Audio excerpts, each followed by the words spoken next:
Hello, everyone, and welcome back to another chapter of Experiencer Interviews. And today we've got a brother from across the pond. His name's Philip Kinsella. For those who have the pleasure of meeting Philip in person, Philip is both a clairvoyant medium and UFO investigator author. Having had many bizarre UFO paranormal experiences throughout his life, along with his identical twin brother Ronald, he began to research the phenomenon on a serious level of investigations after an alien abduction in 1989. This led to him writing several books, Reaching for the Divine, How to Communicate Effectively with Your Spirit Guides and Loved Ones on the Other Side, Believe, Bridging the Gap Between the Psychic and UFO Phenomenon, and Sky Crash, Throughout Time, a continuing investigation into the Rendlesham UFO mystery.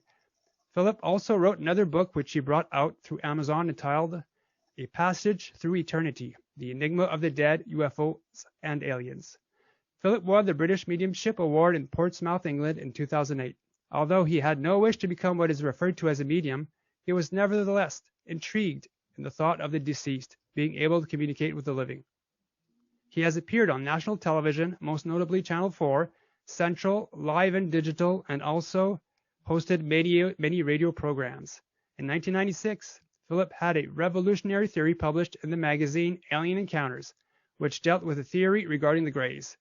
This was entitled Spirits in a Material World.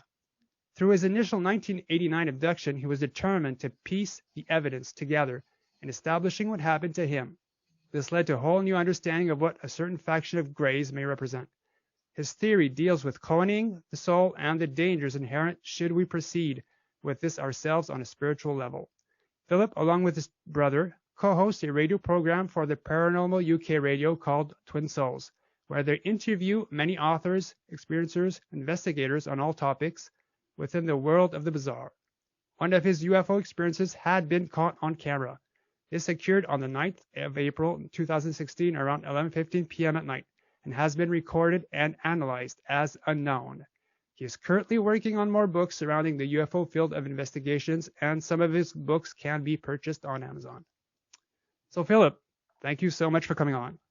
Thank you, Yannick, for that wonderful and very glowing review. It's been a long journey. Thank you so much for having me on board your wonderful show. Thank you. Thank you so much for coming on. I know it's around 5 p.m. now. That I know you got other stuff to do, but thanks for sharing with us today. That's fine. As I said, I think we're all looking for the truth. We're all looking for the answers. And I think, it's really great to have these programs where people can, let off some steam and share some ideas. That's what it's about. Yeah. Yeah. It's not all set in stone. And, people wait for disclosure from the government, but we're all disclosure and we've got all pieces of the puzzle. It's just putting it together. And really a huge thanks to those that do come on and share their stories, because it helps awaken others too. And yeah, I think also it's very difficult. I mean, when going back into the the late 80s, late 1989, when I had my initial abduction, as we call it, in those days, certainly it was very hard to come forward and tell people, oh, I've been abducted by aliens, or what we call aliens. And what's interesting is today we've moved so much further afield into more accepting of not just the abduction phenomena or indeed the UFO subject, but also elements of consciousness, which is something that I was also exploring back in the late 80s as well. And it's really amazing to see how now subject matters which were and had been considered totally ridiculous is now being embraced. So I think we're making some progress in some areas, I believe, which is very interesting. Yeah. Well, just looking at, I remember growing up and reading the tabloids, especially those from the States, and they were totally hilarious. But nowadays, thanks to social media, the words like Montauk and Monarch, they're the words are prevalent, and people know that. And if someone would have talked about that in the 80s, I remember growing up in the 80s, and because I was born in 75, and we had G.I. Joe, like the American hero. Yes, remember that? I know that's social programming, but still, who would have thought that their own government would do it? We're doing secret stuff on its populace. It's mind blowing. But but like you said, we've come a long way, I think, from what we were a few years ago. Yeah, definitely. So let's get to your story. I know it's a good one. Now I know you and your brother had separate abduction stories, but when's your first, let's say, experience of high strangeness when you were a kid? Yes, that was when I was aged around about 5. My parents, they worked on a property called Bignell House. It was a mansion, and that's in Chesterton, not far from Oxfordshire. And we were in the servants' quarters, which was a cottage, a very big cottage opposite the mansion. And the mansion was owned then by Dr. Thomas Gregory, who was an eye surgeon, along with his lovely wife, Marge. And it was here where these experiences started on a very strange level. And I can still recall clearly several of those. And this is, I believe, where this all happened or started. And if you ask me the question, I believe that, these things do occur with certain people at certain points within their timeline, within their life. And something that I wanted to reject openly, certainly I was very critical of the UFO phenomenon. But then, of course, when it happens to you, and I think I was critical because I wanted to establish the facts, and I was very much a factual person. This is fact, that's fact. And then, of course, when you go through numerous experiences, that changes everything. And, I'm not ashamed to say that I used to sit on the fence because I didn't want to believe that it happened, but it did. But hey, none of us are perfect. And I've now embraced new ideologies, new theoretical content, because that's what we're looking for, in establishing just what we're dealing with. And it is a level of high strangeness. It's incredibly complex, and it encompasses other areas which were previously closed off to most of the public. So, yeah. Okay. So what exactly happened when you were a kid? Well, 2 of the main episodes that had occurred was that on one occasion I found myself outside of the cottage, and it was I believe it may have been a Saturday morning or a Sunday morning, because my maternal grandparents were coming. It was very foggy, and there was what I would term a small grey standing to my left.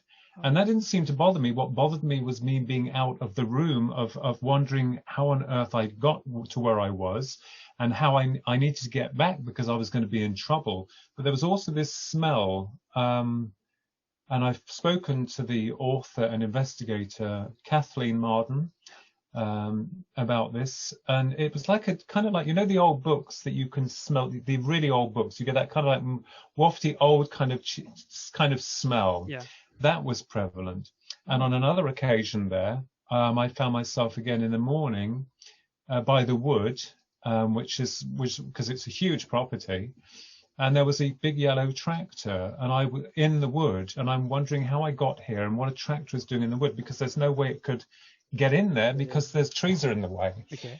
So that was 2. I mean, there was quite a lot of other things that occurred that I'm not going to discuss here that we're working on, with regards to something else that may be of interest, because I don't want to, upset the apple cart.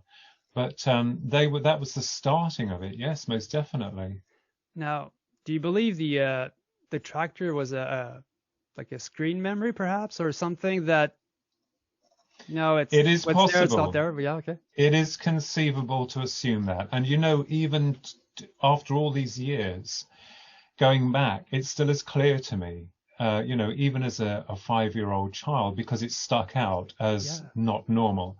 And it's these experiences seem to ingrain themselves very deeply within the psyche. I mean, I couldn't tell you on a daily basis what I got up to as a kid. I think I got up to a lot of mischief with my twin brother. But these are 2 of the main events that I do recall very clearly. So it could be possible. And I'm not just saying, I was abducted then. Yeah. We don't know.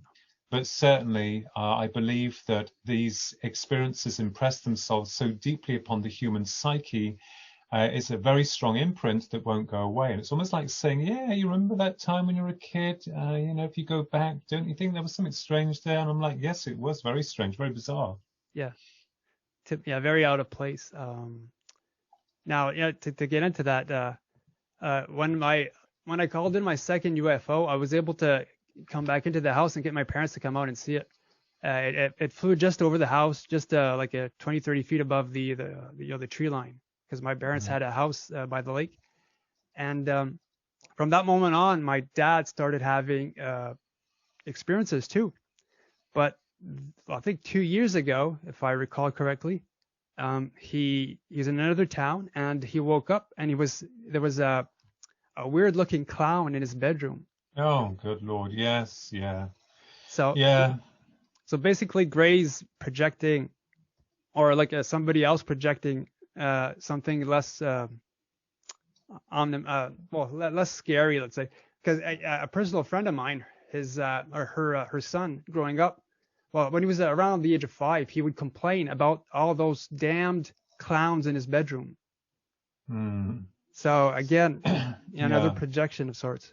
So. Yeah, I believe that. Now coming so far, and with the esteemed minds and brilliant researchers that we're connected with, it's really wonderful to know that we can branch out further into the exploration of what we may be dealing with. And I say may because no one has the answers. I will refuse to put myself in a pigeonhole and say this is what it is, because we just don't know. We don't have the answers. We have the clues, and we're trying to put the pieces to those clues together. So it's a multifaceted, a multi-complex phenomenon.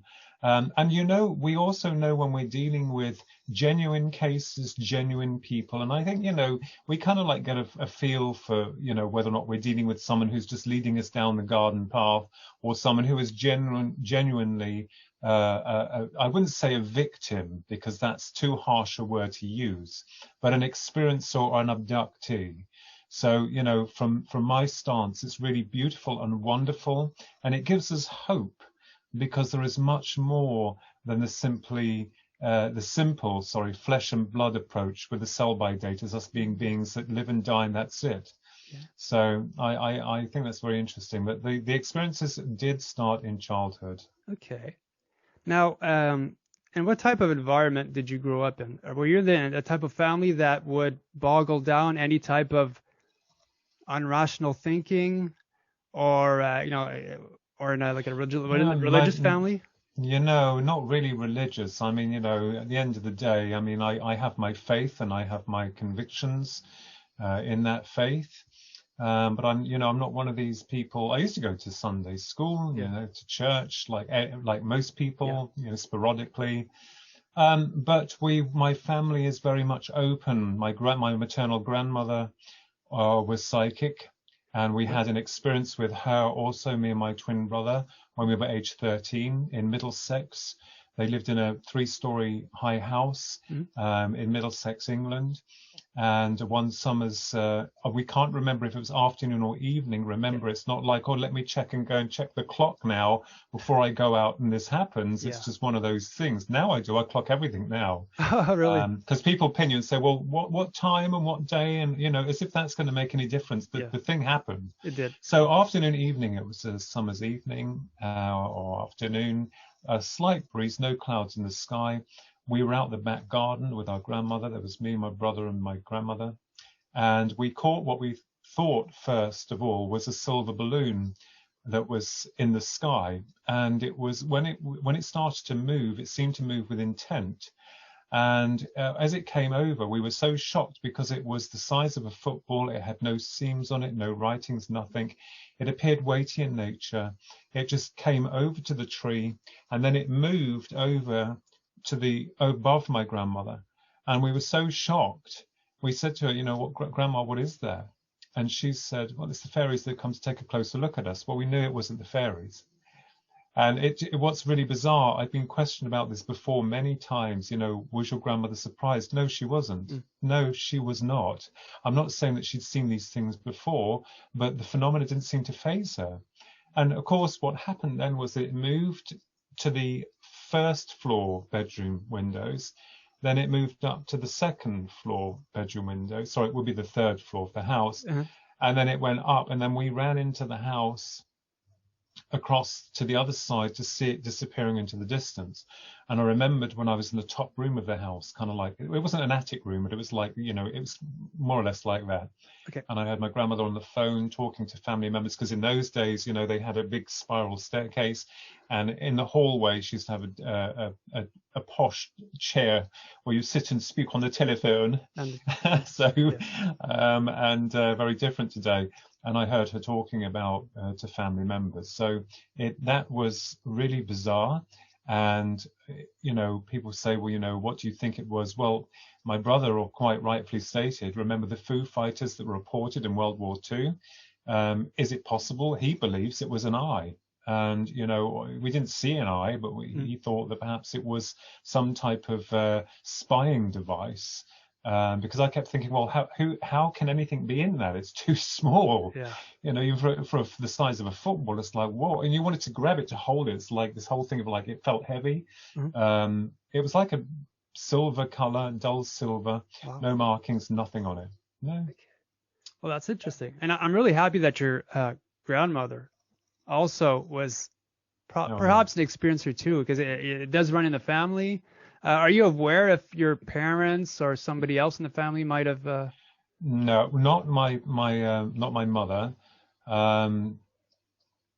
I feel that it was the cousin. One of my cousin's husbands had an experience in Great Yarmouth with a glowing orb that came, because he's the manager of an oil rig, and he had this experience when he was offshore, because they spend a lot of weeks here and then they go back again, where he used to work in the early hours of the morning out the back, and this glowing orb literally came over the fence and startled him, and he was so shocked it just hung there, and then it went off. And my uncle Bob, who's passed over now, he also, I nearly was thrown because he told me and my brother, because he also lived in Great Yarmouth, my Uncle Bob and Auntie Betty. He told us of a time when he was taking the dog out for a walk, and he saw this huge cigar-shaped object coming out of the ocean, and all these smaller orbs going into it. And I nearly fell off my chair, because that was coming from my Uncle Bob. You must be joking. So there have been occasions where family, and of course my niece just in the 9th of April 2016, with the very last time that we saw them, she'd seen them as well, along with us. So yeah. Wow. Well, so now, did you have somebody to talk to when these experiences would happen when you were a kid? Well, Or my brother, yeah, and my grandmother. Okay. My grandfather was very open-minded. He was always open-minded to the possibility. He even said that the pyramids were built by extraterrestrials. Because I thought it's coming from my grandfather. He was a very clever, very sharp man, on the ball. So we did, I did have. But the thing is, when you, obviously, as you know, when you go to school and it's like you try to talk to people, or they just take the mickey out of you, which is normal anyway, because we're all programmed to a degree to believe what is real and what is not real, what is accepted, what has to be rejected. And of course, if you stated to anyone that you had seen a UFO, then you're off with the fairies. But there was a school. A teacher, school teacher, when we were around 13 or 14, Mr. Charles, because I used to go to Stockport High School in Luton, it was then called Stockport High School, a very big school, and he knew of our interest in all of this. And then another wonderful teacher called Miss Horton, she was Australian. We're going back in the early 80s here. And Mr. Charles lent us his entire library of collection of magazines, the paranormal magazines, UFO magazines. And I remember one summer holiday, we were so fascinated because of what had happened that he wanted us to take these magazines home with us and, have a good read of them over the summer holidays. There were people even then who were quite open, but quite like a bit cagey about speaking about it. Yeah. Nothing like today. In those days, it was very, very hard you had to gauge the audience or who you were with to see if they would understand, Yeah, I made the error of actually talking to that, about the subject and my involvement in front of some of my bosses. Bad mistake. Yeah, big mistake. And he told me to never talk about it again. So yeah, it's harsh. It's difficult, but so yeah, so I'm more wise to with whom I choose to talk about these experiences. So okay, so was there like a pause between experiences, during the years? Because the experiences do come in waves. So yeah, there was a big pause because from when we were 5, it wasn't long afterwards that when we moved on, and we moved to South Africa, Vanderbijl Park, which is 50 miles outside of Johannesburg. We lived out there for 18 months. Then we came back, and then we came to Luton, and we were there until the mid 80s, 85, 86, and then we came to Bedford, and we moved to Bedford. So, but there, between the age of 5 and then leading up towards the age of 13, that was where there seemed to be a gap. Nothing happened in South Africa at all, nothing. And that's interesting because if you look at the statistics of UFO sightings, America, Canada, and England are the highest in numbers. When you go to this other country, and I know that because MUFON send me a newsletter, and I can see the statistics like most of us know already, and it's really bizarre that, and they're right, because there was nothing there in Africa really, so it's quite very expanse. But no, so there was a gap between 5 to 13, I wonder if they don't have the tools to actually record everything, or because I don't know, it's maybe we're more used to to looking up, or but yeah. So when did okay, so 13. Now you talked before the show that I think your brother got abducted at the age of 13. Is that? Yes, that was in a Victorian house in Luton that we lived in at the time. Okay. I had no interest in aliens, or didn't really know anything about abductions. I mean, you could go into a shop and buy a UFO book, and the one that my grandmother bought me was Project Blue Book with a UFO on the front by Dr. J. Allen Hynek. I couldn't understand a word of it when I opened it because it was about that thick. But it was just the effect of having it and then looking at the cover and stuff. Okay. But yes, it was in this house, the Victorian house, that my brother had an experience where he, in a nutshell, he was laying on his bed, it was dark, and then all of a sudden he felt all of his skin crawling, and then he found himself moving up towards the ceiling, going through the ceiling, seeing himself going through the loft, and there was a dark-shaped object. The next thing that he remembered was being inside the object and sitting in a wheelchair, and there are some doctors ahead of him who were standing by an operating table, quite a modern-looking operating table. And he knows that there's a male, and he knows it's a male because there is some words exchanged, who is standing behind him or appeared to be wheeling him in the wheelchair.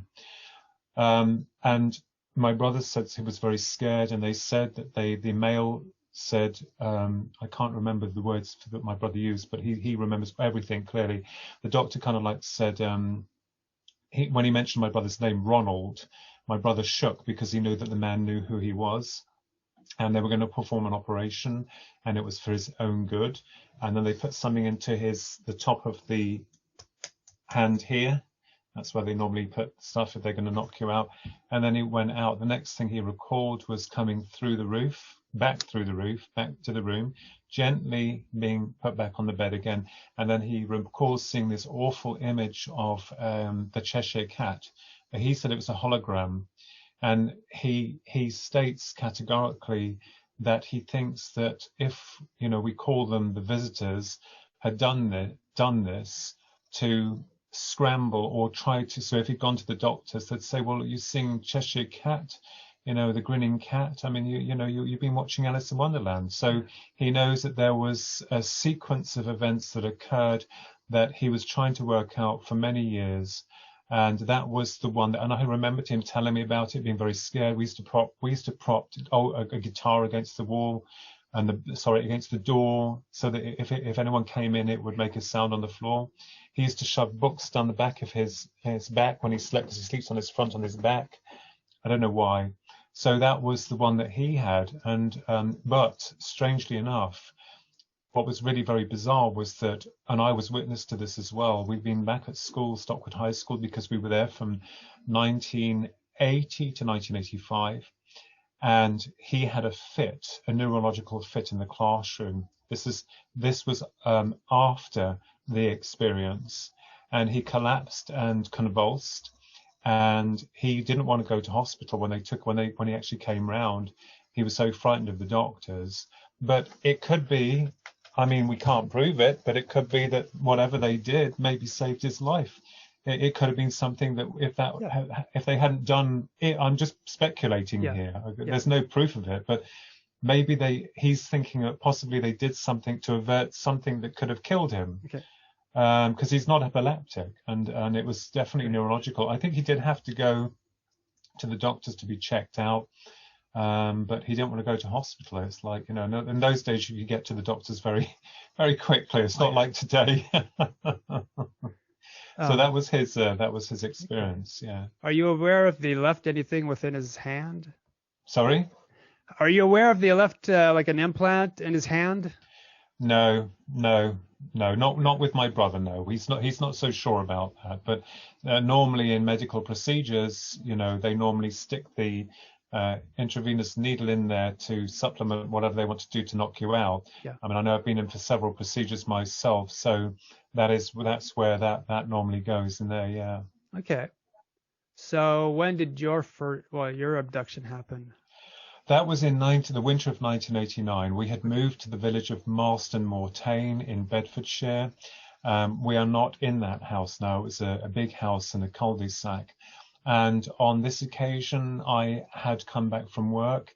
I normally used to get through the door about 7:15 because I used to get the train from Bedford to Millbrook and then walk from Millbrook about the mile and a bit from there to get home. So it would have been about 7:15. And on this particular night, my sister and my brother and the dog were in the house, and my mother was out working.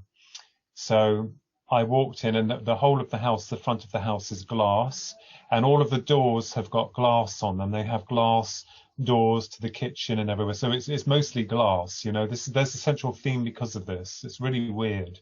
So I walked through the hall, and as you walked into the hall, straight ahead and to the right was my brother's and mine bedroom stroke study. Sorry.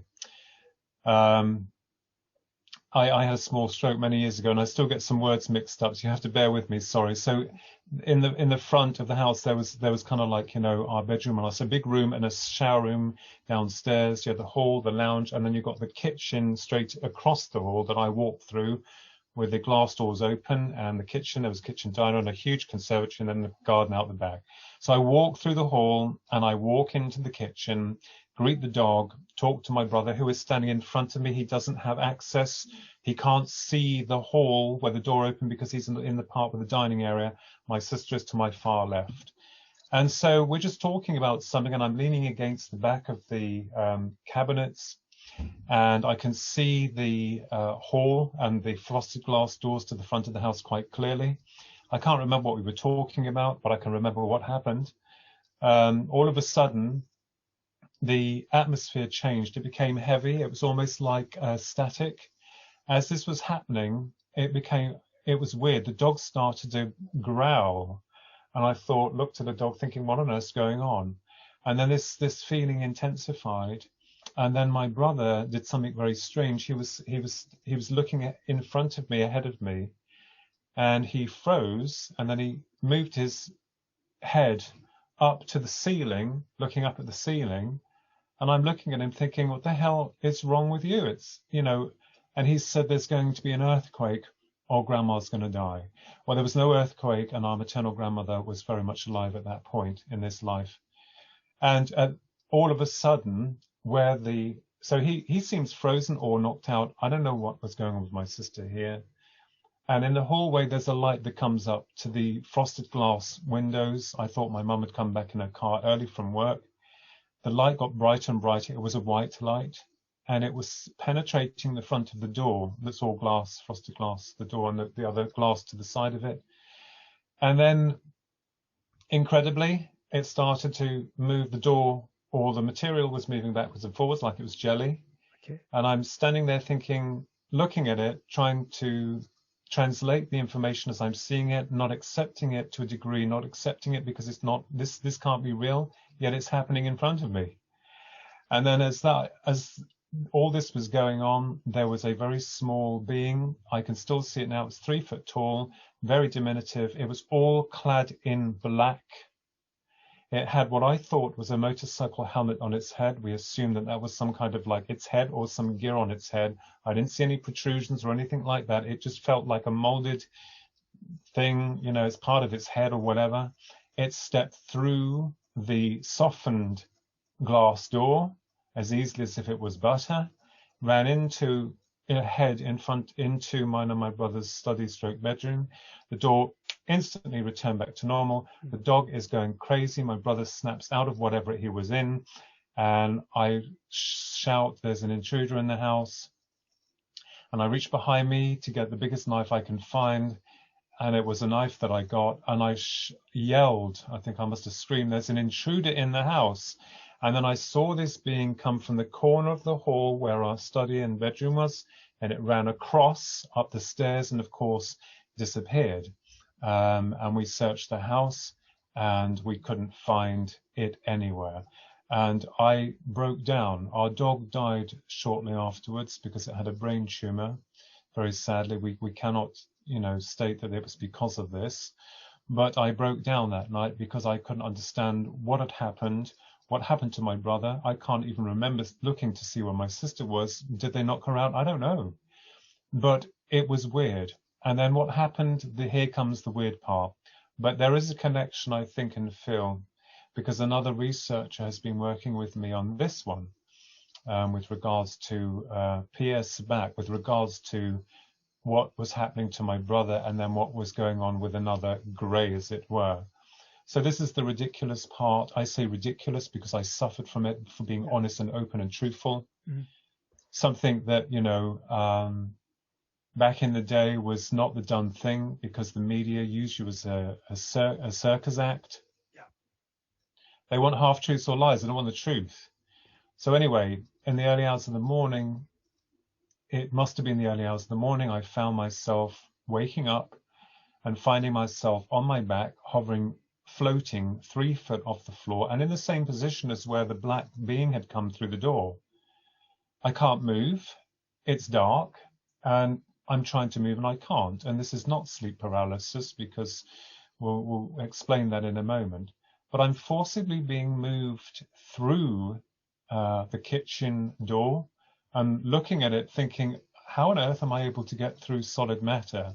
Then I'm being pulled through to the other end of the kitchen door, through to the conservatory door. I could see the dog asleep in the corner. And then outside, because we had a huge pond and a lot of ground to the front and then the grass and the aviary to the back, I'm still floating and I'm cartwheeled round. And as I'm being cartwheeled round, so I'm in a standing position now or floating, I can see hundreds and hundreds of UFOs in the sky and thinking, oh my God, they're real. They are real. They exist. They're here. I don't know why. I don't know why I really thought to myself, well, they're here. They're real. And there's one that I can see that isn't moving and it seems circular and it's a darker grey. And immediately, as soon as I focus on it, I feel my stomach going whoosh. And I'm being pulled towards it very quickly. The other UFOs seem higher up. But as soon as I get to this object, bang, I'm out. So the next part is what I suffered with. There are 2 more parts to this in a nutshell. So I found myself waking up on a bed and I can't move. I'm strapped, or the arms and legs are strapped. I can move my head up. It's very hot. It's like being in a sauna. And I'm naked. I've got no clothes on. And when I look around to my right, you know, I always had a hard job, you know, dealing with reptilians, as it were, trying to fit them in the equation of the greys. But when I looked to my immediate right, there were 3 tall, dark-skinned reptilians. At least that's what they looked like to me. And the horror of seeing them, they didn't communicate. They were just moving from right to left in this really strange It's not a ritual. People said, is it? I don't know. They were just moving left to right as though they were observing what was going on with me, and they seemed to be in a lot more steam or fog or something. I could make them out. They weren't nice, I can tell you, because when you're met with that sight, and then the horror at that point of finding yourself in this strange environment, strapped to a bed, naked, and there's 3 reptilians, and then on top of that, finding that you have a foreign implement that has been inserted into the lower part of the anatomy that I can feel within the lower bowel. It felt like organic. And at that point, I lost it. Okay. I'm like, I just lost it. I screamed and I yelled. I wanted this thing out of me. But those 3 beings were not even interested. To me, I felt no empathy. To them, I was just a slab of meat. Yeah. That was it. But the worst part, and this is what I suffered for, all the running jokes, because, you know, dare I say it, when you're being honest, you pay for it.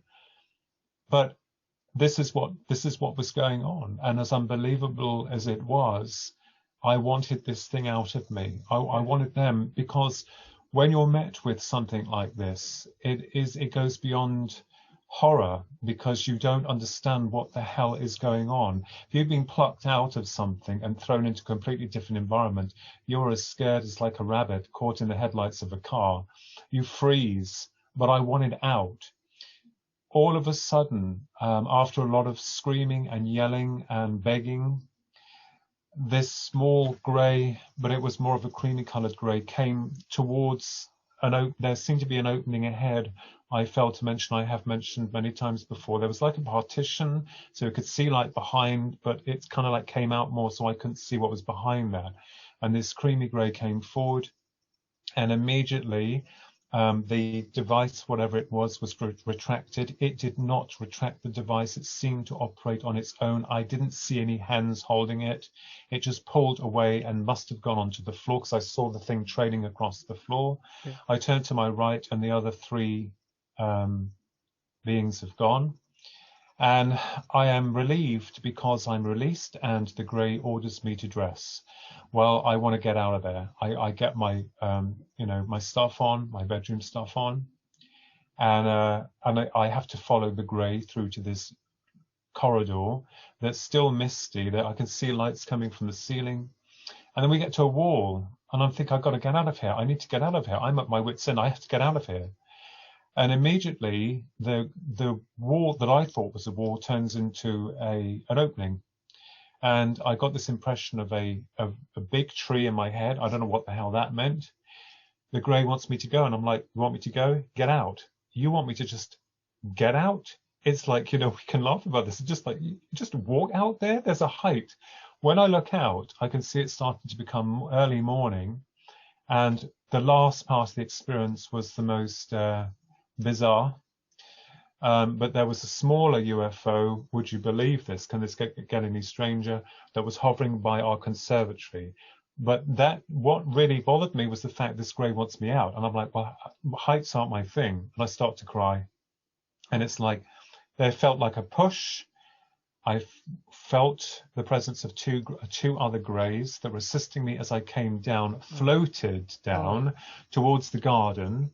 I was told always not to look at the greys and not to look behind. I don't know why. I saw one on there, so what difference does it make if I look to my right or my left and see them there? But it's like I've got to look forward. I've got to look forward. I can't look behind. So I get to the ground and I'm met with the last grey. This is the last part of it. I don't know what happened to them. They must have gone. But there is a grey standing in front of me. My brother has done a beautiful rendering of it. I call Noddy, because he's standing, he's about 4 foot tall, this one. He was clad in uniform. That was like a khaki uniform. He had knee-length boots on, knee-length boots on, khaki uniform. He had this very tall, stupid, pointed hat on his head, but it seemed to fit in with his attire. It looked kind of cool or smart, if I can use that word. I'm not saying it's like a magician's hat. It looks smart the way he looked, because he did look very smart. He looked a little bit more muscular,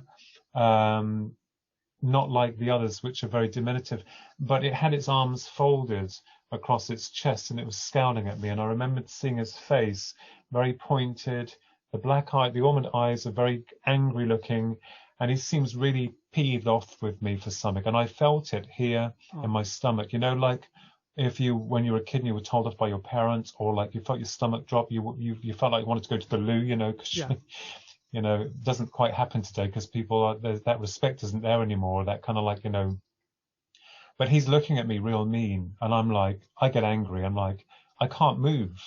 I can't move. I seem suspended. I want to hit him. I want to punch his living daylights out of him. But he's looking at me angry, and I'm thinking, you're angry with me? No, mate, I'm angry with you because, you do this to me, you take me, I'm up there. And he was really, there was no communication, none. No. And I thought, I need to communicate with this guy. And strangely enough, it felt like I'd seen him before. I can't remember when or where. I have no idea. But anyway, I thought, okay, cool, calm, be collected, just think. So I think, a light bulb went off in my head, and I said, I need to ask him a question. I said, and if he answers it, I'll know this is real. I'll have the reality. I'll have the proof that these things are real. I said to him, how on earth am I able to get through locked and bolted doors? How are you able to do that? And immediately, as I asked the question here, people say, it's telepathic. I don't recall speaking. I recall like telling. It seemed quite natural in that state. And he looked at me quite shocked. His eyes opened up and his mouth went into an O, as if like, you're speaking to me, you're asking me a question? And immediately what happened at that point was that he moved his head back. He looked up to the underneath of his craft, which was hovering over him. It was a smaller craft. And he started to rasp this voice that sounded like the voice synthesizer of the ZX81. That Sinclair ZX81 that my brother and I used to have many years ago, one of the first voice synthesizers they did within Sinclair range. And immediately I found myself crashing through the conservatory glass doors, and as I'm coming back, I can see him frozen looking up like that. I go crashing through the other doors, and then bang, back in my body. And I wake up, I have a nosebleed, and then the next day we find that I have 3 triangular red marks behind my right ear. There's a history with that now. 3 marks on my right arm, suffered nosebleeds to the right nostril, and also found it difficult to walk around. So that is what happened. But what another researcher speculated is that when this energy first came in with the man in black coming through and freezing my brother, he reckons he was probably scrambling his mind, perhaps my sisters as well. And Noddy, I call him Noddy, the last grey, very smart looking grey, I can tell you, quite scary as well. He was mimicking what was happening with my brother, and I didn't even put the two together until he said, do you know that he was doing the same or mimicking of what your brother was doing? And I was like, that is very interesting. That's deep. That's real deep. But anyway, this led then into very unfamiliar territory where, you go to a UFO group years later, you're honest, you're candid, get invited onto these programs, then you find that you're just a circus act. Not all of them. Some of them were really cool and good, but some of them were very negative. But I wouldn't be moved. I'm like, I wanted to find out, hang on just a minute. Did I have what they call an abduction? And people were too frightened to say, well, say it as it is.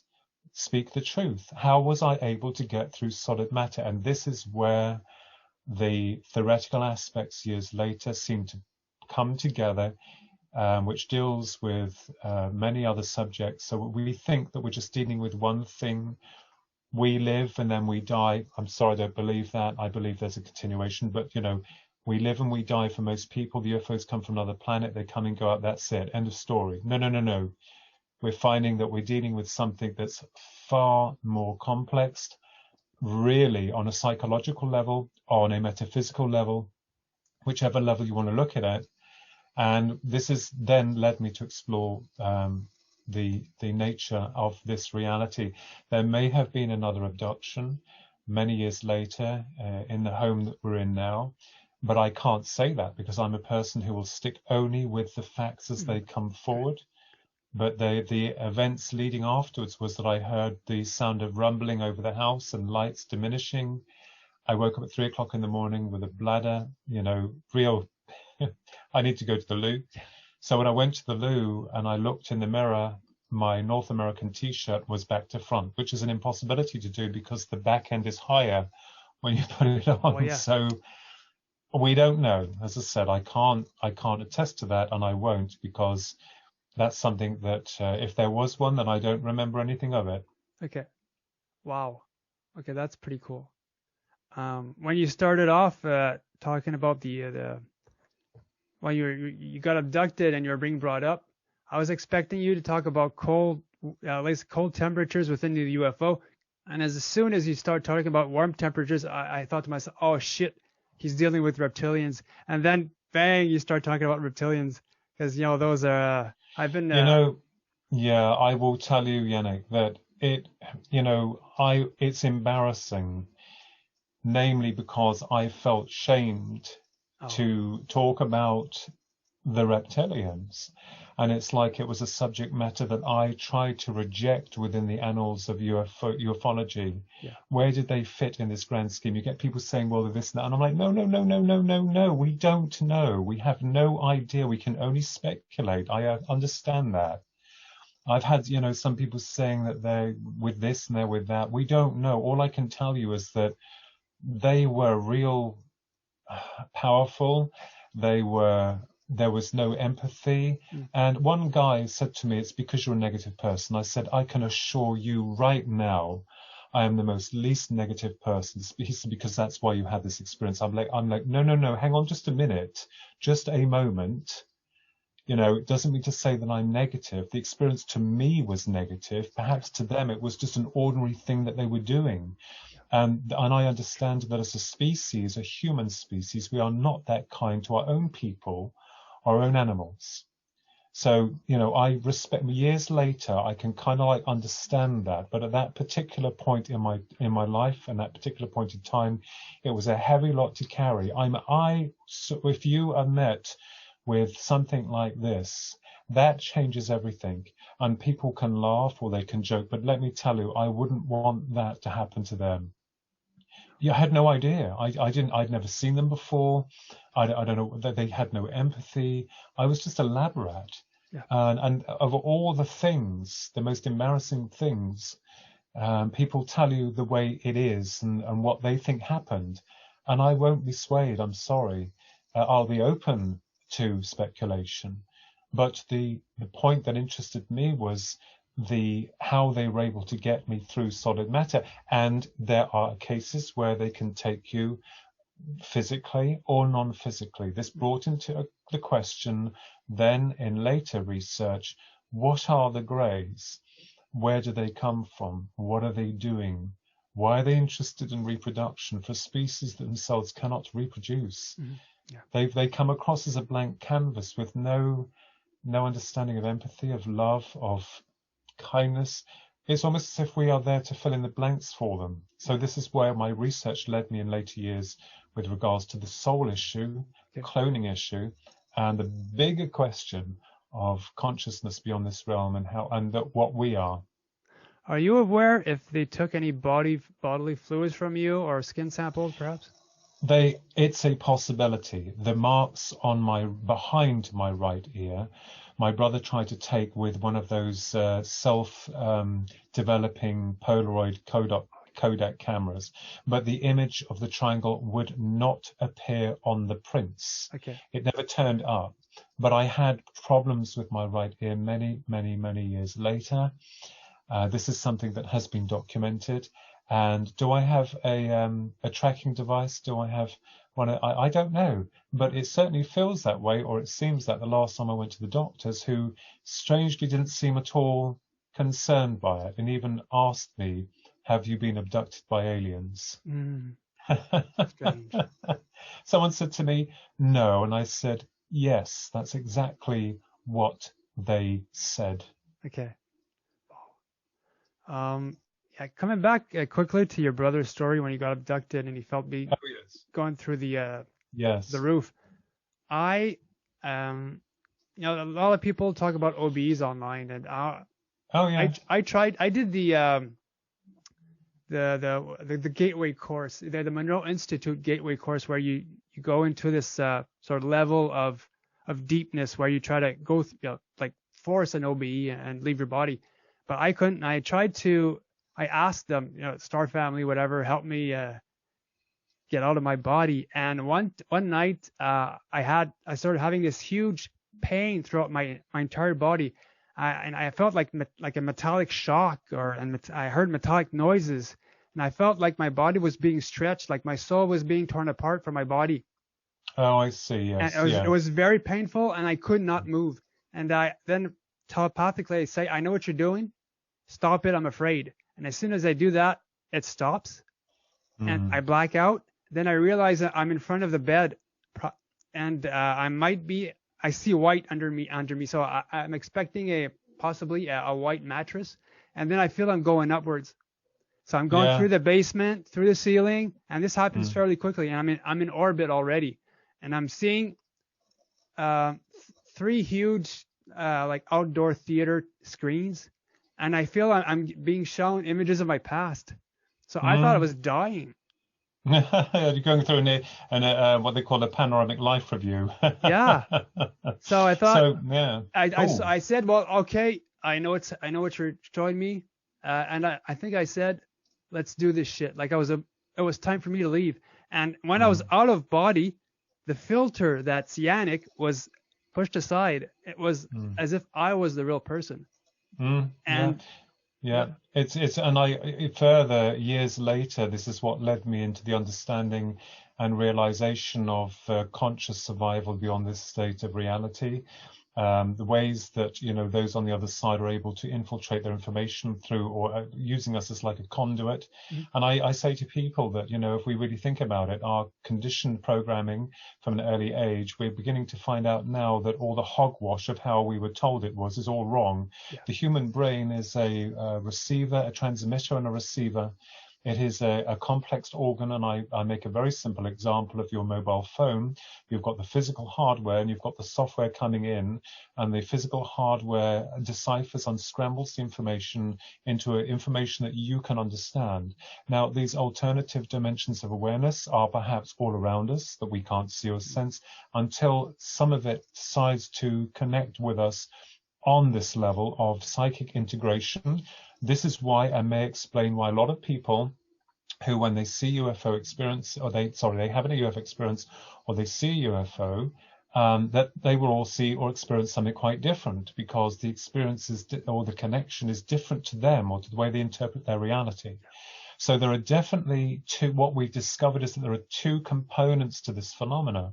One is a very physical level of interaction. The other then masks itself into a deep psychological element on a personal level of integration. So, and I think, you know, a lot of researchers are trying to cram this all into the same box. It won't fit, because I believe what's happening is this is personal and unique to you as the individual, your timeline, your birthright, your journey, because we always think that we're all on the same path and we're out for the same reasons. It is very, very different. And what we've discovered, what I have also discovered, without, you know, people say medium, no. You know, a conduit, a translator for information, and all this, you know, stuff they put on it, all this emphasis. No, let's strip it to its rawness, and that's what I want to investigate. And it is real, because I have seen the other side, and I can tell you right now, this part that we are walking is not the real one. The real one is on what we call the other side. That is reality. That is. There are no words to explain it. Yeah. But it's interesting, while we're here, unfortunately, or fortunately for many, we have to walk this very complex and difficult path. And, you know, dealing with this type of reality and then having a system. This is why I wanted to write You, the Public Deceive, the Grandeur of Deception, which my mentor, Philip Mantle, a British ufologist, to both me and my brother. He's a brilliant guy, a dear friend and a mentor. I wanted to write this book to show people that we're living in a system now which, you know, they have the system that controls us must rely on conspiracy. It needs the conspiracy to conceal its own conspiracy. Without a conspiracy, it is laid waste to the truth. So it loves conspiracy because the real conspiracy may be right in front of you and is what you're saying. And it's like they love it because they can cover it all in other multiple levels of conspiracy. So we can see that we are living in a world that is not willing to change the old ways. Yeah. And these old models of the past must collapse, and we must evolve and embrace a new form of awareness and life, you know, with you know, conscious elevation and awareness of these other realities. But the system is trying very hard to keep us pinned down, the basics, educated into a certain way, go out and toil the soil, that means work, pay your taxes, don't ask any questions, be a good citizen, and then die. Yeah. Well, that's what they've been doing for a while. And oh, absolutely. It's boring, isn't it? You know, the old systems, you know, they have to go. Are you aware have you ever had any NDEs or out-of-body experiences, perhaps? Because, you know, you talked about having like surgeries or whatever. Yeah, not through surgery. There was one occasion where I almost drowned, and I had an experience that was relayed in Guardians of the Dead, my book Guardians of the Dead, because with the UFO phenomena and psychic phenomena, again, people tend to separate them in two different categories. A lot of very good mediums that I know, and some of them are, you know, they've, you know, written some, huge books. They like to keep that division.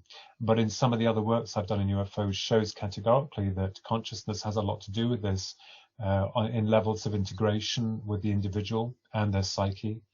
And I think it's very interesting. But yes, certainly, and I think because I had that experience, going back to the human brain, you know, we're conditioned, and I believe, myself personally, that we are born and then we come in as a blank canvas of memory, and we start building upon experiences and memories. Even if you have dementia or some kind of neurological disruption, it's still being recorded. It's like your mobile phone. If it's damaged, it'll still try and get the signal through. The signal is pure. So I believe that our memories of our past are perhaps stored within a higher level of our astral connection or consciousness, held there, and then we're recording this experience. And then when we die, when we physically die, consciousness is then removed from its temporary process of field frequency of awareness, very narrow field. And when we die, it becomes whole again. And it's like, whoa, here we are. And I think that perhaps our experiences in this life has helped contribute to the process of creation on a bigger level. So the expansion of creation. I mean, I'm not saying that's what it is, but and I think what's happened is that when you've had an experience, sometimes these memories can slip through the normal processing of our consciousness. So it slips through the net of our conditioned processing. It's like, whoa, I'm just having this experience, and it's like, oh my goodness, it's gone out again, because it's there. And it's like, you know, the way that we operate is very narrow within our field frequency of awareness. But we have to understand that this is the gateway, this is the instrument, this is the connection, merely the connection, because these other dimensions of awareness coexist around us, which I find very fascinating and incredibly awe-inspiring. So our research is leading us into areas where there could be some beings that hijack their way into you through the real you, and then they come through and they alter your perception of reality as you see it. And this is how it's done from their level. But a lot of people say, oh, no, they do. Well, we're not going to argue. As I said, I'm very open to all forms of speculation and the hypothesis of those. So I'm not going to argue with them. No, not at all. But we have to be open with all forms of speculation, as it were. Have you ever had the chance to interview people that actually gone through near-death experiences to integrate all their data into yours? Well, I've had some friends who have had what we call an NDE, the process, and this is why I looked at the abduction phenomena, because the process of the near-death experience seemed to mirror the abduction phenomena. And this is quite interesting. And I was talking about this and had this stuff published in articles back in 1996, and everyone's now talking about it like it's just like, there we are. So analyzing the near-death experience, we find that the individual leaves their body. They go down a tunnel towards the light in most cases. They communicate with loved ones or master beings through telepathy. There is no sense of time. And when they return, in more cases than not, they are transformed. And if there is any illness prevalent in the physical body, like terminal illness, they are healed, because I think that the soul is, entered its real domain of awareness, and the frequencies are matched and corrected. And when it comes back into the instrument, it's like it's healed. Now, an abduction seems to happen in some cases like this, where the person is taken outside of their environment or their body. They're brought into the area where the greys reside. There's no time. The greys communicate through telepathy. But the person has to be awake during the process, because I think the greys need to make a psychic link with the subject in order to sense or feel or download or, harvest what they need before they put you back. And of course, when they put you back, they deliberately scramble the memories. And also remember, when we're talking about the astral body, people think it's whimsy, something that's ethereal and not real. Well, may I remind your good listeners that it is more real than what we are here. Because when you're transported into that reality, they come back and say it's more real than the one they left behind. So whatever is done to the astral will inevitably affect the physical, like distant healing, or these cases where, incredible cases where people do the most amazing things. So these beings are very interesting to look at the greys in this perspective. It's almost as if they're trying to re-engineer themselves through us. And I believe that perhaps they're doing this because of the reproduction cycle that they're interested in, strange for species that themselves cannot reproduce. Yeah. And that they are trying to fill in the blanks of what they had lost. So if I cloned you in a laboratory, you, Yannick, are the natural product of evolution. You came through the womb. Your memories from the other side and the future memories that you'll take back are a cycle, a continuous cycle, not just on this plane, but other planes of reality. Your clones, people said to me, we're clones. Well, of course we're clones. We're all different. We're individual. We're coming through this process of rebirthing through the womb. Now, if I cloned you in a laboratory, if I made 10 clones of you, those clones would only have the imprint of one single life. They would have no past, no future. Yes, so the question is, if they die, perhaps their spark of awareness is not as strong as yours had been to go back to source. And eventually, maybe the greys had cloned themselves to the point where they cancelled themselves out of creation, amalgamated themselves into one mind hive consciousness, and hey presto, they found a world that can reproduce. We also and they could be using the hybrids as a way of ingesting that spark of awareness to try to replicate the birthing process, as it were. But, we have to look also, people have said, well, it's us from the future, or they could be remote viewers, or that we've gone into the demon aspect, So we have to be open to all forms of speculation. But I have always assumed that there is a lot more behind the greys, and they may have afforded us more in the way of answers to their genus. So, yeah. Yeah, I got. When it comes to the soul, interviewing a lot of experiencers, I've been hearing different stories. Well, let's talk about Susie Hansen. She's an experiencer from New Zealand, a researcher. Well, she when she was young, Grace brought into the room while she was on a ship a ball of light, a soul, which eventually turned out to be her future son, the soul of her future son, and she was impregnated with that soul. Then you've got other people that, they grow their own body doubles on a ship, so they've got their own clones on a ship.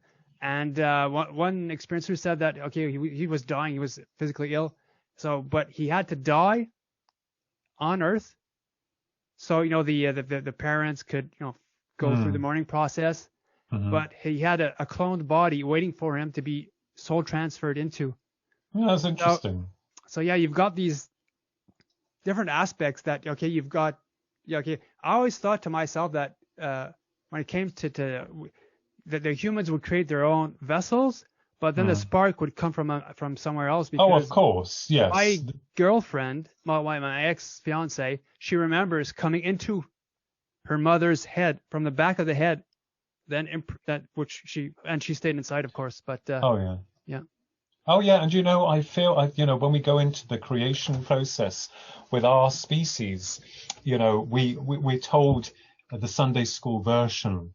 And I believe that there is a much more complex version of events, that I believe that we were engineered and designed by what we would call extraterrestrials, and that this is where this all began, and that there has been a deliberate attack. I'm not saying from the Greys, by the way. They may even have a part to play within that process. We can't discount that because they come across as very old. But one of the things is that you'll find that, there's a systematic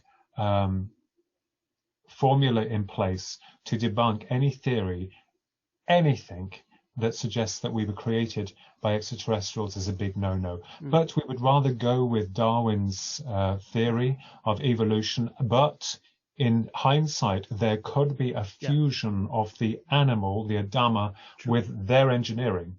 So that he could be partly right in terms of what they in the past have done. But you'll find, unfortunately, within the academic world, they are dead against any mention of. And I always thought that was curious. Why are people so vehemently against the suggestion that we have been created by other gods?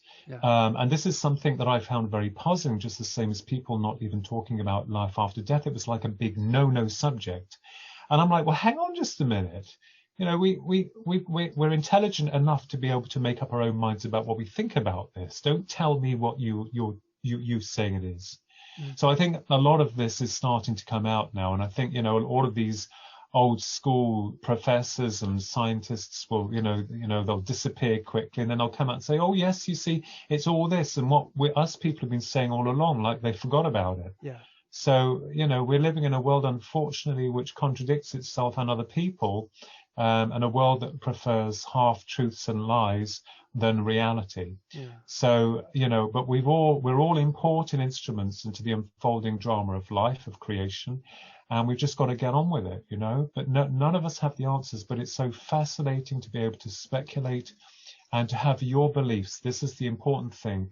What you believe is unique to your journey, your experience. We're not talking about some really crazy people here, but, keeping that fine balance, that openness, that awareness, I think that's really healthy. But again, that's why I believe that everyone is trying to squeeze it and cram it into one box and saying, oh, I'm going to make that fit. It's got to go in there, but it won't. No. Coming back to the gods, we can't even put aside the whole Anunnaki thing. That this has been, it's factual, it's data, it's written, it's old, it's pre-Christian, pre-Catholic, whatever. So we can't really put that aside. Yeah, absolutely. And I've always known myself on a personal level that the creation mythos is not a myth, it's a reality, and it was more fantastic than the version, or shall I say Sunday school version, that we've all been forced to accept as reality. I am not discounting the historical documents, but I believe that our world has gone through varied changes, catalytic events that have brought down empires, buried them, and then we've started again on some level. And it's almost as if we want to bury the past. We can't deal with it. And I think, on a whole, that's quite puzzling. So, for people like yourself and the people and I know, and most of the people I'm aware of, we get tired. It's like, oh God, here we are again. I'm sorry. We're on this planet. Dear God, get me off of here. You've got to have a sense of humor as well.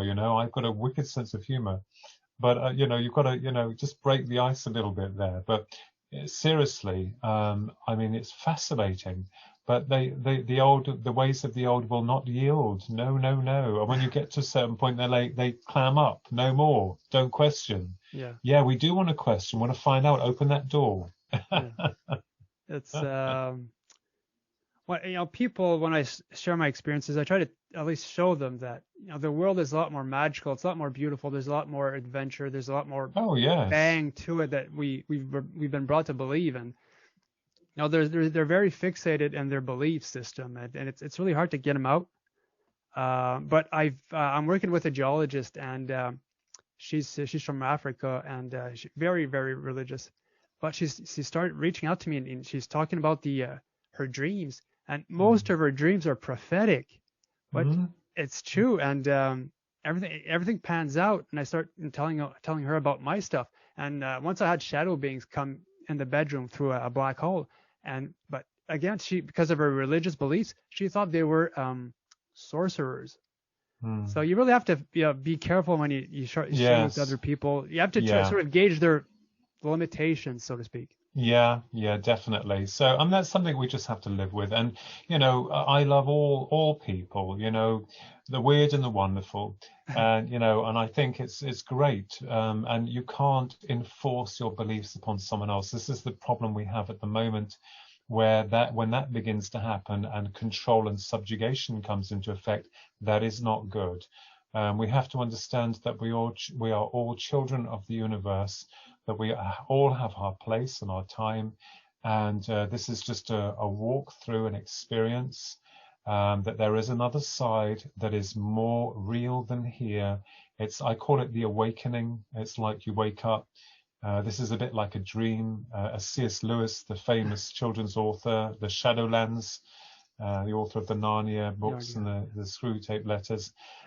This is just the Shadowlands. It's not the real life. He knew that because he had moments of joy, and it wasn't a religious experience. They were quite profound in the sense that he could taste and see eternity. And then he was very confused about what he was experiencing. And I know what he was experiencing now because I've done a lot of research, and I've had the same thing happen to me. No one was talking about it again, you see.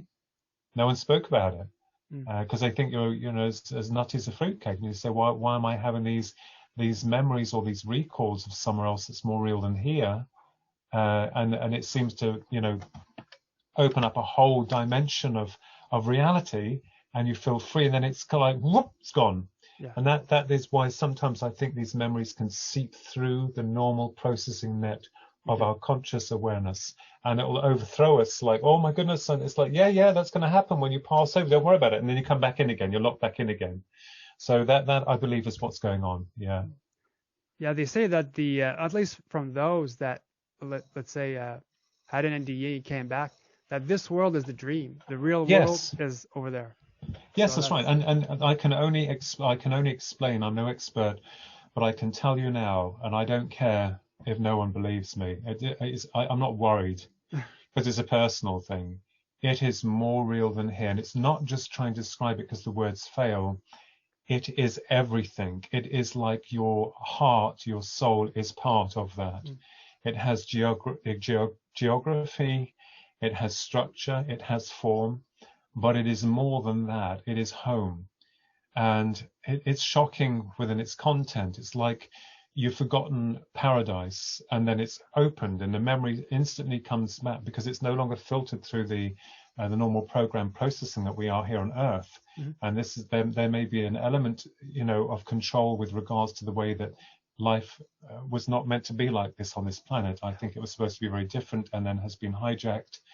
And unfortunately, we, the servants or the slaves to the system, the sheep, but not all of us, because a lot of the sheep are now starting to bolt, and they're asking a lot of questions.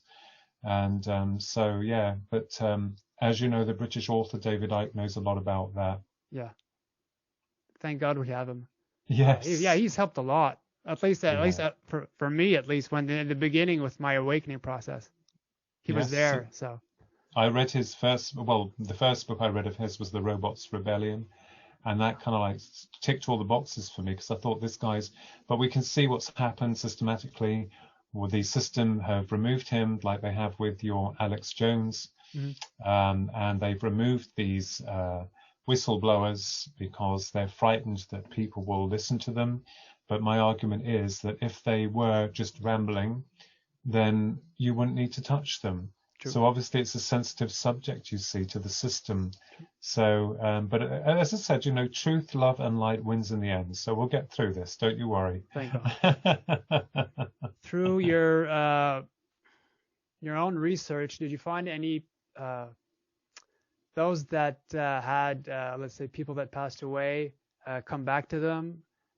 Sometimes because I've had stuff that people talk to me about how, you know, the dead would use technology to reach out to them. Oh, yes. Yeah, no, that's quite normal. Oh, absolutely. Yes, they're able to connect with the electrical appliances, with mobile phones. That's happened with me before. I even saw my friend who passed with cancer as close as I'm seeing you after he passed over. There was no communication. It was all through glass again, the central theme of glass, doors. Okay.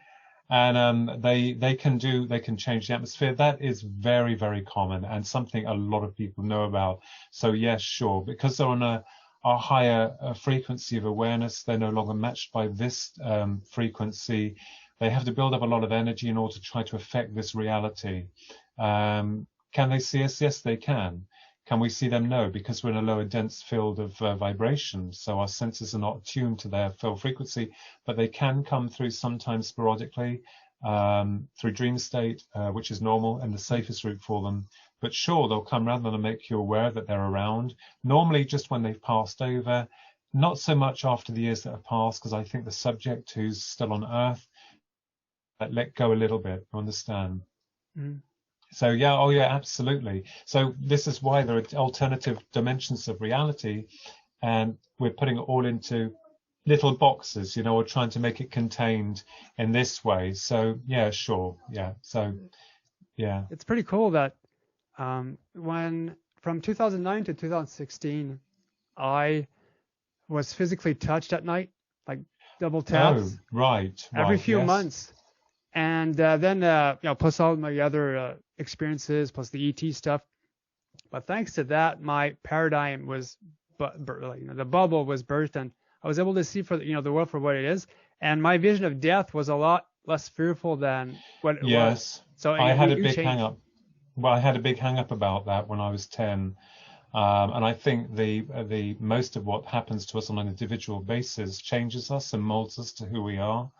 On an individual basis, of course, that's important. The way that your life is, the way that you see things and many other people, that is their right. And, you know, it's interesting when we can share that data and information. We may not always agree on the same principles of certain facts or certain principles of what we're dealing with regards to the so-called paranormal, which I think is more normal than para. But I just feel that it's important to embrace that. And I think that we're going to discover in the future that all of this argument and pettiness, when we look into consciousness on a much more intense level of investigations, we will discover that how wrong we were, and that, you know, our understanding of health issues will increase when we begin to understand about the subtler levels of reality and the vibrations of organs or matter going into the quantum realm. I think this is where they're going to lead us, where we're going to go. Okay. But unfortunately, the old system has to break because it's clutching. It's all about money. It's all about control. It's not about the welfare of other people or looking after them. It's all about money and control and power. And those are the elements that are crushing and destroying the human soul. So I think hopefully in the future we will move past that point and understand that, you know, that aliens, quote unquote, do exist. But by the way, we didn't tell you, but most people of the researchers know that they perhaps operate on higher levels of reality. And this is why probably we're going to have a problem with disclosure, because people will say, well, oh yes, UFOs and aliens exist, but hang on, here's the heavy part. We've now got to explain where they really come from and how they get to us and what they can do, which will scare a lot of people. So it's not just a simple question of tell us it's true, tell us it all, because as soon as you say yes, then you're going to have a whole lot of other things that you need to explain to the individual, and even then most of them won't buy it. For instance, if I brought a piece of the Roswell material to you and I said, here we are, and this is a part of the, you'll say, I don't believe it. So, you know, what's it going to take? It's going to take a lot more than just our government officials coming on TV and saying UFOs are real and aliens are real, but hey, where's the evidence? Yeah, I think that we're gonna need the actual UFO to appear in front of the White House or something that major to make them believe. That seeing is believing, and even though I might share my stories to others, they might accept it, but again, they have to live through it. They have to live it. So they might need something big to shake them up. Yeah, and I believe that it's going to be something that will obviously have to affect every single individual on the planet. I don't think it's going to be like sporadic. I think people saying, "Oh, let them come over the White House." Even if that happened, there'll be people saying it's holograms, it's the military. You get all this. Whatever happens, it will be anything other than what's happening. So I think, to be honest with you, the only way that disclosure is going to come is if we call them, or whoever they are, the visitors, will connect with each individual on this planet on a personal level of integration and do it that way. But I myself personally don't believe that's going to happen anytime soon. I think it may happen in the future, but certainly I don't think in my lifetime, I'm afraid. Yeah, I remember in 2012, we talked about the disclosure is going to happen. It's the end of the world, blah, blah, blah. Nothing happened. They were supposed to show themselves during the Olympics. I think, I can't remember where. It never happened. So I'm not really hopeful for that. But but I'm amazed. We can hope. Well, we can, but I sure hope so. But when it comes to abductees, when they come back, I know that a lot of them become more spiritual. But at least for those that had really bad experiences, I know that their perception of the experience through time changes. So the experience becomes better over time. So absolutely 100%. Yes, I agree with you. Yes, I mean, as we said before, what I consider to be wrong through their eyes may be quite correct. And to be honest with you, it has changed me. I survived the journey, and it's also been a wonderful puzzle to try to work out, because it proves to me that there are other dimensions of reality, that the physical flesh and blood body is a mere vehicle, that it walks on this earth sphere. It's attached to this earth sphere, and it will return to the earth sphere when it's finished, but the consciousness is very much a reality. And I think the experience served to remind me of that on a greater level of the intellect, as it were. So although I found it very challenging trying to work this all out, I have enjoyed it. And I think it's exciting because it reminds us that we are not just flesh and blood creatures with a sell-by date. True. That we don't live in a dead universe. There are multiple universes, multiple dimensions of reality. And it's so exciting to know that we can explore areas of consciousness, which, science is forever evolving and changing. And so too are we as individuals. There are some people who don't want to evolve or change. That's fine. Maybe that's their journey here in this life. But I, for one, certainly want the truth, and I'll do everything I can within my power to do that. And whatever truth that ends up becoming, I will embrace and accept that. So it has changed me, and I know from experience that what I thought at first was a very negative experience. Well, it hasn't done me too bad. It's realized that I'm more than what I am. Well, yeah, there's more to the body. There's more to life. Yes. Just looking at what people that the government actually studied like remote viewing. Oh yes, a lot. Yes, yeah. And plus, we're seeing people wearing bandanas and actually able to see colors around them. Yes. So there's more to. It's quite amazing that we're researching these other areas that weren't really available to us. But thanks to through social media, I've become aware of that. I even wanted to do the training myself, just to develop some part of my mind that's not really active. But so can we get into like a brief explanation of your books for those who might want to purchase them? Yeah, well, then my books, I mean, the other ones, as I said, are now out of print. The publishers published them years ago, and they're out of print. But the ones that you can get is A Passage to Eternity, The Enigma of the Dead, UFOs and Aliens, And that deals with the theoretical aspects that I've formulated with regards to certain theories of what the greys are, where they may come from, and also, of course, the bigger picture of the control mechanism of what's happening in our life, and a little bit autobiographical about myself. Guardians of the Dead is about life after death, and some interesting cases in there, which categorically proves that the soul survives the process of death. And the new one that's been released by Philip Mantle through his Flying Disc Press is You, the Public Deceive, the Grand UFO Deception. That deals with a lot of new and old cases, and then also adds theoretical content with regards to what we may be dealing with on different theories. My own included in there as well. So yeah, and that was a very interesting book. And I have a lot of researchers, top UFO researchers, because give credit where it's due, absolutely. A lot of them, Paul Sinclair, who is the author of the Truth Proof books. He's an author, investigator, and brilliant man. He wrote the foreword for that. He's a good friend, and he's a tireless researcher. And also a lot of people like Kathleen Marden and Earl Grey Anderson of MUFON. There's so many people that I literally have to thank. Terry Lovelace, good friend Terry is. He's a wonderful guy.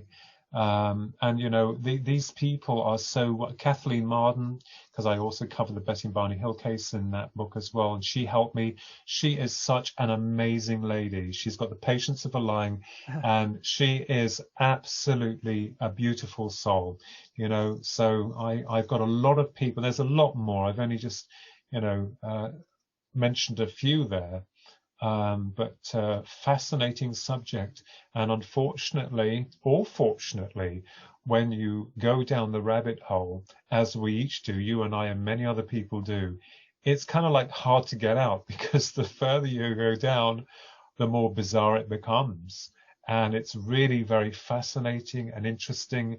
I'm so honored, really, for all the people that I know and whom I respect and love as well. We are human, we're not robots. And I really respect them, and I thank them very much for their tireless campaigns and for working together as a one mind as well.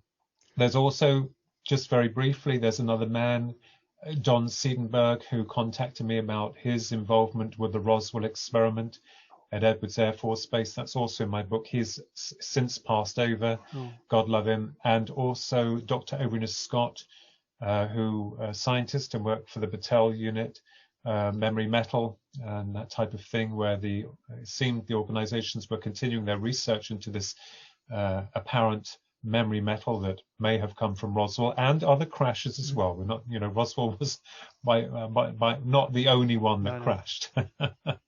Now you've got you have your own radio show? Yes, it's called Twin Souls, hosted by my twin brother and myself, and that's part of the Paranormal UK Radio Network. And so, like, once a month, we interview authors, researchers, experiencers, whatever. The program is, we bring them in and then they discuss about themselves, a bit like the wonderful program that you've got here. And it is really interesting to hear other people's perspective of the reality and what they've gone through. So it's really great, yeah. Okay. Well, thanks for coming on, Phil. You've been awesome. Thank you very much for having me, Yannick. I've had a great time, and I'm sorry if I've bored people. But I don't think so. I've had fun. So if they're anything like me, they've had a blast today. So thanks for coming on, and thank you. Thank you for sharing. You went through really cool stuff. Maybe at the time you thought it was a bit harsh. But again, when we go through these types of experiences and we're not really expecting things to happen, it's totally mind blowing, and we can't see the wood for the trees. Nope. And then, of course, at that point when you come away from it, you've survived it, but also you've changed, you've transformed. Maybe that was also part of the process. Yeah. They're not going to do it daintily because nothing will happen. They need to really shake it, and then they'll get a response. So I've got to look at it that way as well. So yeah, sure, absolutely. Okay. Well, anyhow, for those who had the pleasure of watching today's show, hope you enjoyed it. More interviews coming up, and I'll see you guys next time. So take care, everyone. Hello everyone, this is Mr. Gray, and thanks for watching today's episode. If you are an abductee, contactee, or experiencer, and you believe that your story could help others, please feel free to contact me through my YouTube channel email. When it comes to experiencers, the ET phenomena, and the future, remember, truth will out.